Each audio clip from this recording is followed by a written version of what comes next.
On September 3, 1792, a Parisian mob dragged the Princess de Lamballe from her prison cell. What happened next wasn't just an execution. It was one of the most brutal and shocking acts of the entire French Revolution. They hacked her to pieces in the street and paraded her head on a pike, a gruesome warning to anyone considered an enemy of the people. This was more than a killing. It was a ritual of political vengeance, a terrifying look at the madness that can consume a revolution. The story of Marie-Thérèse Louise of Savoy, the Princess de Lamballe, isn't just a historical footnote. It's a chilling exploration of how loyalty becomes a death sentence, how friendship can mark you for destruction, and how a nation's rage, once unleashed, can devour its own. Her death was so awful that for centuries, the truth has been buried under rumors, propaganda, and sanitized accounts. But to really understand the cost of the revolution, to grasp the terror that gripped Paris, we have to look at the parts of history that are hardest to face. We have to confront what happened to the princess, not just in her final moments, but what was done to her body afterward. It was a spectacle of horror designed to break the spirit of a queen and terrorize a nation. This is the story of a devoted friend who walked right into the heart of a storm and paid the ultimate price for her fidelity.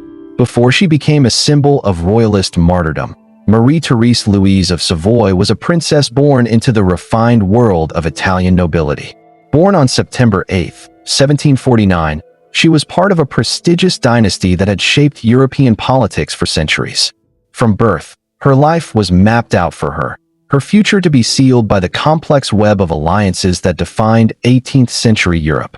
We don't know much about her childhood, but we know it was one of privilege, spent being groomed for a strategic marriage that would benefit her family. That marriage came when she was just 17.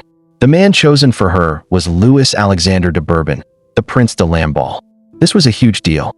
The prince was the son of the incredibly wealthy Duc de Penthièvre, who was a grandson of the Sun King, Louis XIV, and his famous mistress, Madame de Montespan. Marrying him meant marrying into the extended French royal family and connecting to one of the largest fortunes in Europe. For her family, the House of Savoy, it was a long sought-after alliance with the powerful House of Bourbon. The Prince de Lamballe had a notorious reputation for debauchery, but the match went ahead anyway. The hope was that a pious and gentle bride might calm his wilder side. Their first meeting was like something out of a storybook. Eager to see his bride-to-be before they were formally introduced, the prince disguised himself as a page and delivered a bouquet of flowers to her. Marie-Thérèse was reportedly charmed by the handsome page and thrilled to learn the next day he was actually her future husband. They were married by proxy in January 1767, and the celebrations were as lavish as you'd expect. For a little while, the marriage seemed happy, but the prince's bad habits quickly returned. His cheating and extravagant lifestyle, which included selling his wife's wedding diamonds to pay his debts, left the young princess devastated. She found comfort in an unexpected place. Her father-in-law, the Duc de Penthièvre. He was a kind man, known for his extensive charity work, and was often called the king of the poor. He grew to love Marie-Thérèse like a daughter, giving her the affection her husband couldn't. Their bond became deep and lasting, and together, they worked on philanthropic projects, earning a reputation for generosity. The marriage that began with such promise ended in tragedy just over a year later. In 1768, the Prince de Lamballe died from a venereal disease, leaving Marie-Thérèse a widow at just 18 years old. The loss was awful, made worse by the grim nature of his death, but it also left her independently wealthy, as she inherited his massive fortune. She was now the Dowager Princess de Lamballe, young, rich, and connected to the most powerful court in Europe. For a while, she stepped back from the glittering, often treacherous, world of Versailles, preferring a quieter life with her father-in-law. But her seclusion wouldn't last. A new Archduchess from Austria was about to arrive at court, a girl who would change the fate of France and the life of the Princess de Lamballe forever. In 1770, the French court was buzzing with the arrival of the 14-year-old Marie Antoinette, the future Queen of France. For a young Austrian princess, Versailles, with its rigid rules and backstabbing factions, was a nightmare to navigate. She needed friends who weren't just looking for political gain. Her mother, Empress Maria Theresa, carefully vetted companions for her, and the Princess de Lamballe, with her royal blood and gentle reputation, was seen as a perfect choice. The two young women, one a teenage Dauphine and the other a widow in her early 20s, formed an immediate and intense bond. Their friendship blossomed in an era known for passionate female friendships, where devotion could almost feel romantic. Marie Antoinette was completely captivated by the princess, once telling her husband, "Ah, sire, the Princesse de Lamballe's friendship is the charm of my life." They were inseparable. This deep affection soon became political. When Marie Antoinette became queen in 1774, she revived the prestigious and lucrative job of superintendent of the queen's household just for Lamballe. This made the princess the highest-ranking woman at court, in charge of the queen's household, her social calendar, and all petitions sent to her. It also came with a huge salary, which, in a time of growing financial crisis, sparked public anger and resentment toward both the queen and her favorite. For a time, Lamballe was at the absolute center of the queen's circle, but her quiet, reserved nature didn't always match the queen's taste for more frivolous fun. Marie Antoinette started to prefer the company of the more outgoing Duchesse de Polignac, whose friends threw the wild parties and gambling nights the queen craved. Lamballe wasn't cast out, but her influence faded as the Polignac family took over the queen's social life and, more scandalously, the royal budget. Even though she'd been partly pushed aside, Lamballe stayed loyal. She stepped back from the court's inner circle, focusing instead on her charity work and her involvement with the Freemasons, where she rose to the high rank of Grand Mistress of all French ladies' lodges. Like many liberals of her time, she saw Freemasonry as a way to build a better, more enlightened world. As the 1780s wore on and France grew more unstable, the Queen's friendship with the Polignacs became a source of public outrage. They were seen as greedy parasites, and eventually, Marie Antoinette grew tired of their demands and drifted back to the steady, unwavering loyalty of the Princesse de Lamballe. By then, the first rumblings of revolution were shaking France. The Queen and her friends became targets of vicious propaganda. Hateful pamphlets, called libelous, accused the court of being a den of corruption. The intense friendship between Marie Antoinette and Lamballe was twisted into pornographic caricatures depicting them as lesbian lovers. These weren't just rumors. They were political weapons designed to dehumanize the Queen and her friend, painting them as unnatural figures draining the nation's wealth. Because of her loyalty, the princess was now linked in the public's mind with all the supposed sins of the Queen. Her friendship, once the charm of her life, was becoming a death sentence. The storming of the Bastille on July 14, 1789, didn't just tear down a fortress, it shattered the world of the French aristocracy. As fear swept through Versailles, many of the Queen's friends, including the once powerful Duchesse de Polignac, fled the country to save themselves. The Princesse de Lamballe did the exact opposite. Hearing of the crisis, she cut short a trip and rushed back to be by the Queen's side. In October 1789, a mob of Parisian women marched on Versailles, forcing the royal family to move to the Tuileries Palace in Paris. They were now prisoners in a gilded cage, watched by a hostile city. Lamballe followed them, setting up her own apartments nearby. Her salon became a meeting place for the few remaining royalist supporters. Her loyalty never wavered, even as the danger grew more real every day. The situation got worse. The royal family's disastrous attempt to flee France in June 1791, their flight to Varennes, ended in their capture and public humiliation. It destroyed any remaining trust in the monarchy. Lamballe was in England at the time, trying to rally support for the royals, and Marie Antoinette begged her not to come back. But the princess felt a duty that was stronger than fear. When a new law required the Queen to formally organize her household, she sent Lamballe an official notice: either return to your post or resign. The princess's response was clear: I must live and die with her. Before leaving for Paris, she wrote her will, fully aware of the fate she was likely facing. When she returned, she was reportedly horrified by the Queen's appearance. The constant stress and terror had turned Marie Antoinette's hair completely white, making her look years older. Lamballe resumed her duties, a constant, calming presence in the chaos of the Tuileries. The final act began on August 10, 1792. An armed mob stormed the Tuileries Palace in a violent insurrection. The Swiss guards who defended the palace fought bravely, but were overwhelmed and massacred. The king, queen, and their children, along with the Princesse de Lamballe and the royal governess, Madame de Tourzel, fled to the Legislative Assembly for safety. It was useless. The monarchy was abolished that day. The royal family was imprisoned in the Temple Fortress. For a few days, their attendants were allowed to stay. But on August 19th, the new revolutionary government ordered that all retainers be removed.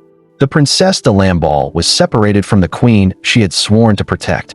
She was taken to La Force prison, a grim, overcrowded detention center for political prisoners. The physical discomfort was nothing compared to the terror that was about to be unleashed on Paris. In the last days of August 1792, Paris was a city gripped by fear and paranoia. News arrived that Prussian and Austrian armies were marching on the capital. The Prussian commander had threatened unforgettable vengeance if any harm came to the royal family. This threat backfired spectacularly. It enraged the revolutionaries, convincing them that the king was in league with the enemy. Rumors flew that the city's prisons, packed with suspected royalists and counter-revolutionaries, were a fifth column waiting to break out and attack the city from within. This toxic mix of military threat and conspiracy theories exploded into one of the most horrific events of the French Revolution, the September Massacres. Starting on September 2nd, mobs began descending on the prisons, urged on by radical leaders. What followed was a 5-day frenzy of violence that claimed the lives of between 1,100 and 1,400 people. At first, it was just indiscriminate slaughter. But soon, a twisted imitation of justice emerged. Hasty people's tribunals were set up inside the prisons. Prisoners were dragged from their cells for a terrifyingly brief interrogation and then summarily judged. On the morning of September 3rd, 1792, it was Lamballe's turn. She was brought before a makeshift tribunal in a courtyard already slick with blood. The air was thick with the smell of death. The tribunal questioned her about her knowledge of royal plots, which she denied. Then came the final test. They demanded she take an oath to love liberty and equality and to swear hatred to the king and the queen and to the monarchy. Standing on the edge of death, the princess made her choice. According to most accounts, she replied, "I will readily take the first, but I cannot take the second. It is not in my heart." She refused to condemn the friends she had dedicated her life to. Pressed again, she reportedly said, "I have nothing to reply. Dying a little earlier or a little later is a matter of indifference to me. I have prepared myself for the sacrifice of my life."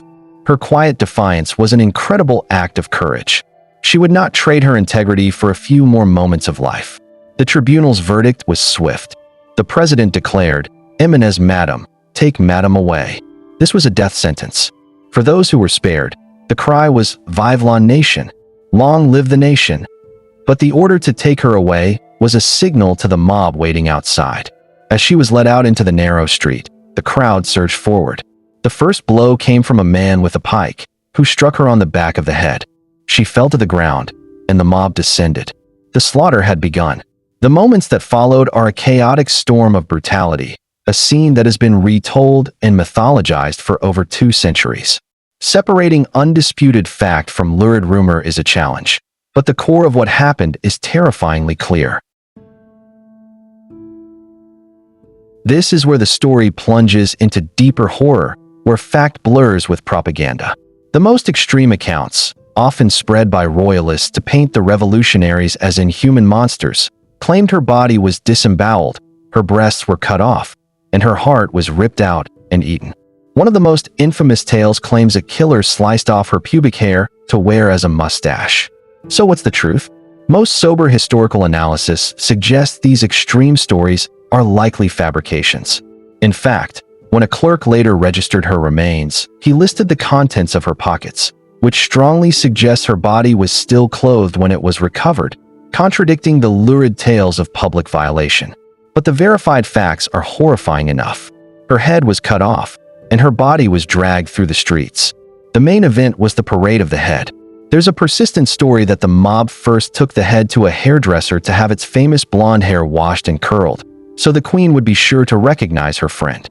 While it sounds like something from a horror novel, it speaks to the chillingly theatrical nature of the violence. This wasn't just a murder, it was a performance. The final destination of this gruesome parade was the Temple prison, where Marie Antoinette and her family were held. The mob gathered under the queen's window, hoisting the pike high. They screamed for the queen to appear, to kiss the lips of her dead friend and rumored lover. Inside, the royal family heard the chaos. When the king asked about the noise, a guard bluntly told him what the mob was holding. Accounts agree that Marie Antoinette was spared the sight. Upon hearing the guards describe the horror outside, she let out a cry and fainted. The head of the Princesse de Lamballe, bloody but still recognizable, had served its purpose. It was a message of unparalleled cruelty, proving that no one associated with the old regime was safe. After the spectacle at the temple, the head was paraded through Paris. Some say it was taken to a cafe, placed on a table, and patrons were forced to drink to the princess's death. The fate of her body is less certain. Her headless remains were eventually recovered, but she was never given a proper burial. Her final resting place is unknown, lost to the chaos of the massacres. The murder of the Princesse de Lamballe was more than just one death among thousands. It was a turning point. It became an enduring symbol of the revolution's capacity for extreme, personal violence, the moment when political anger descends into pure bloodlust. For royalists, her death was a rallying cry, proof of the barbarism they were fighting. Her story was immediately used as propaganda, with the most gruesome details, true or not, amplified to shock the world. For the revolutionaries, it was a point of no return, an act that helped pave the way for the organized, state-sponsored violence of the Reign of Terror. Her story forces us to ask uncomfortable questions. Why do some victims become icons while others are forgotten? Lamballe's fate is remembered because of its sheer brutality and her closeness to the queen. She wasn't a political leader, she was a friend. Her only crime was loyalty. For that, she was subjected to an annihilation that was both physical and symbolic, an attempt to erase not just her life, but the very ideal of devotion she represented. The chilling legacy of her execution also lies in how hard it is to separate fact from fiction. The rumors of extreme mutilation and even cannibalism show how, in times of intense conflict, the truth itself becomes a weapon. Yet, even when stripped of the myths, the verified story is profoundly shocking.